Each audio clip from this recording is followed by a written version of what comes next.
Bonjour les amis, je suis ravie de vous retrouver après quelques semaines de vacances YouTube. Aujourd'hui, nous allons voir en quoi le sentiment de féminité peut être perturbé chez les personnes souffrant de troubles du comportement alimentaire et plus en l'occurrence ici de la boulimie. On se retrouve tout de suite. Alors bien sûr, chaque individu est unique et a sa propre histoire. On peut néanmoins retrouver des problématiques récurrentes dans la façon de vivre son corps et sa sexualité lorsque l'on souffre de troubles du comportement alimentaire.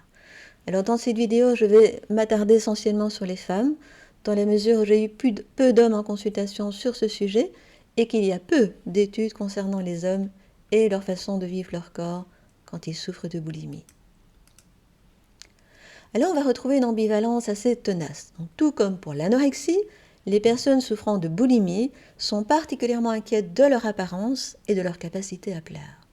Donc leur présentation est souvent soignée, que ce soit vêtements, maquillage, bijoux. Tous ces éléments vont faire l'objet de beaucoup d'attention.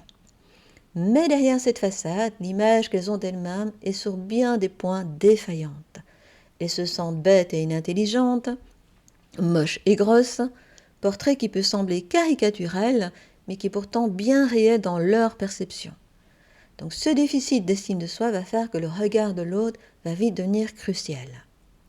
Donc comment dès lors allier ce désir de plaire, cette faim d'amour, avec un symptôme qui a tendance à enfermer la personne dans sa solitude. Donc en prise à des contradictions, les femmes souffrant de ce trouble auront tendance à combler la plupart de leurs manques et demandes affectives dans la nourriture. Bien sûr, quelques-unes vont arriver à former un couple stable, mais souvent la vision de l'amour ou de la sexualité est parasitée par leur mal-être. Certaines vont retrouver la même attitude compulsive qu'elles ont avec la nourriture, mais avec la sexualité. Donc elles vont enchaîner relation sur relation, en espérant être rassurées sur le fait qu'on les aime. Malheureusement, cette accumulation d'expériences aura tout fait d'engendrer l'effet contraire. Elles vont se sentir encore plus dévalorisées. Donc, cette hantise de ne pas pouvoir être aimées sur le long terme, de ne pas être à la hauteur, les amèneront plus que de coutume à prendre l'initiative de la rupture. Rupture qui sera généralement initiée de façon précipitée dès qu'elles se sentent menacées de quelque chose. C'est une ambivalence qu'on va retrouver aussi dans d'autres secteurs de vie. Donc ces sentiments contradictoires, ces difficultés parfois à se décider, va impacter d'autres secteurs, par exemple le choix des achats, choix d'un lieu de vie, carrière professionnelle. Le domaine des études par ailleurs et la vie professionnelle peut aussi être teinté de comportements boulimiques, donc des formations à n'en plus finir, un parcours de vie teinté de multiples activités professionnelles. Notons par ailleurs que cet hyper-investissement dans la vie professionnelle pourra pour certaines, servir de rempart à une vie affective qui les effraie et qui pourrait les fragiliser. On retrouve souvent un passé teinté d'attouchement ou d'abus sexuels.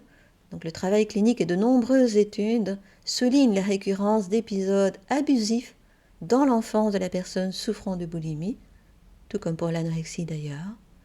Donc souvent ce sera le chef de personnes proches de la famille et le secret aura été gardé pendant de longues années. Donc la jeune fille va ainsi grandir avec un sentiment flou de culpabilité et de honte, sentiment qu'elle tentera de refouler au maximum à travers son trouble alimentaire. Donc dans ce cas de figure, la crise boulimique, en raison de la violence faite au corps, donc pour rappel, j'ai fait des vidéos sur la boulimie.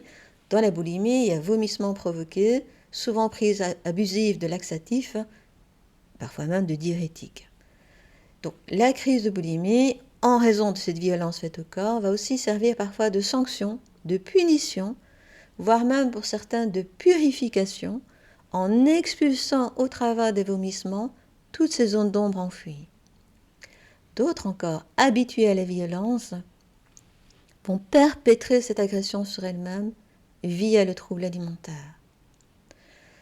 Notons évidemment que cette présence d'antécédents d'abus aura elle-même un impact sur la façon de concevoir l'homme, le sexe, l'amour, le couple. Mais rien de tout cela n'est inéluctable. Le chemin vers la réconciliation bienveillante envers soi-même est parfois long, certes, mais en vaut la peine.